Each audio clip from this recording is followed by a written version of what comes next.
안녕하세요. 오늘 하루 잘 지내고 계세요?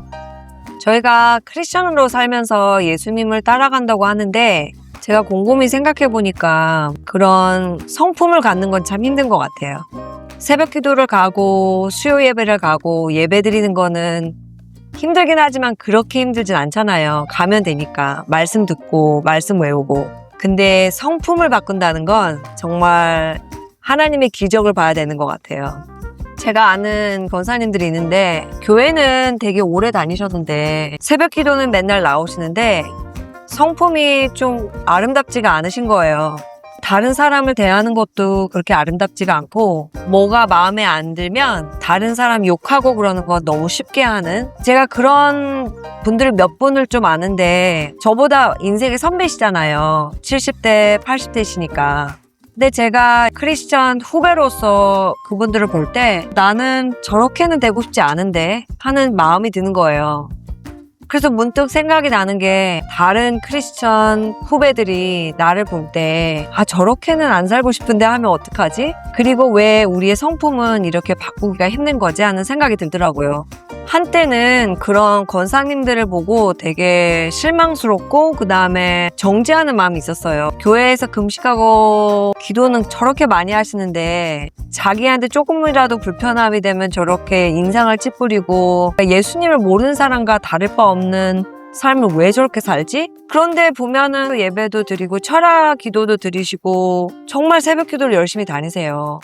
처음에는 제가 그걸 보면서 가식적이라고 생각을 했는데 나중에 보게 되니까 가식적인 건 아니더라고요. 정말 그분들은 하나님을 사랑하세요. 그러니까 아침에 졸린데 새벽 기도 가고 예배도 드리고 봉사도 열심히 하고 그러잖아요. 하나님을 사랑하는 것은 맞는 것 같아요. 근데 왜 성품이 따라오지 않을까 보니까 인격적인 부분에 성령님이 터치를 못 하신 것 같아요.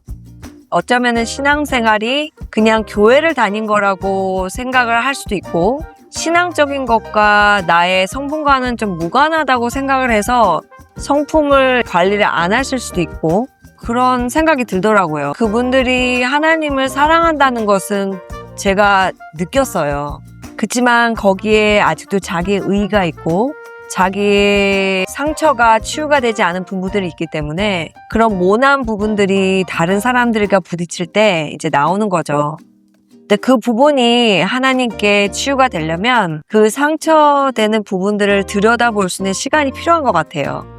어떤 분들은 뭐 시간이 지나면 다 해결이 돼 이렇게 얘기하시잖아요.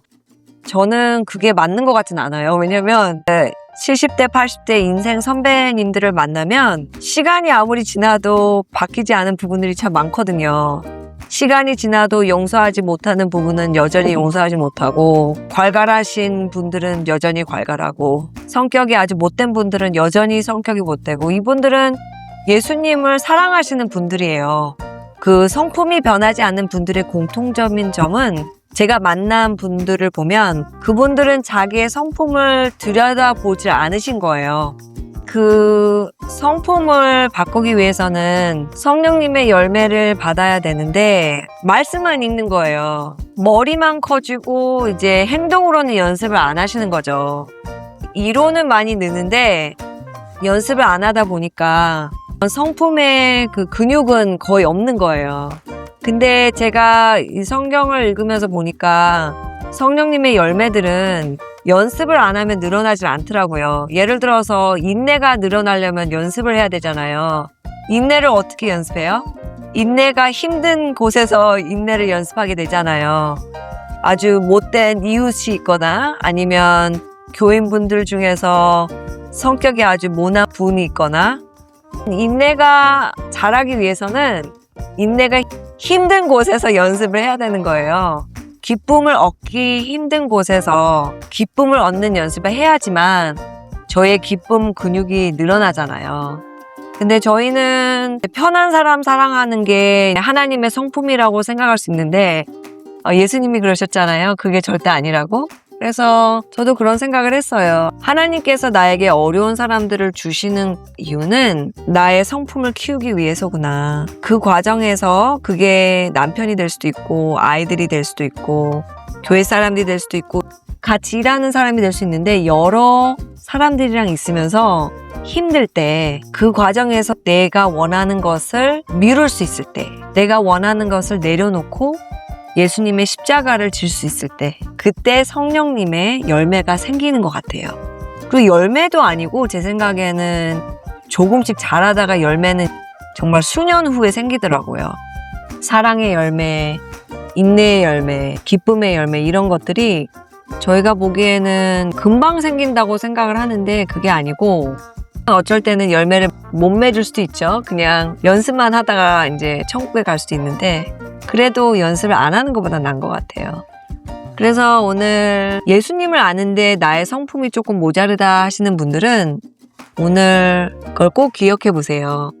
성품이 자라기 위해서는 그 뒤에 있는 상처와 어려운 부분들을 예수님과 보고 시간을 보내야지만 거기에서 어떤 것을 치유해야 할지 알 수 있는 것 같아요. 물론 너무 상처가 크면은 그거를 볼 수 있는 능력이 없기 때문에 벌집을 건드리는 거나 마찬가지지만 만약에 카운슬러가 있거나 멘토가 있거나 믿음의 선배가 있으면 그분들이랑 자기의 그 성품 뒤에 있는 그런 문제들을 곰곰이 들여다보면 거기에서 첫 치유가 시작되는 것 같아요. 그래서 제가 다음번에는 제 성품 결함 뒤에 있던 문제들을 어떻게 발견했는지 알려드리고 한번 얘기해 보려고 해요. 오늘은 잘 지내시고 제가 또 다음에 인사드릴게요. 다음에 봐요.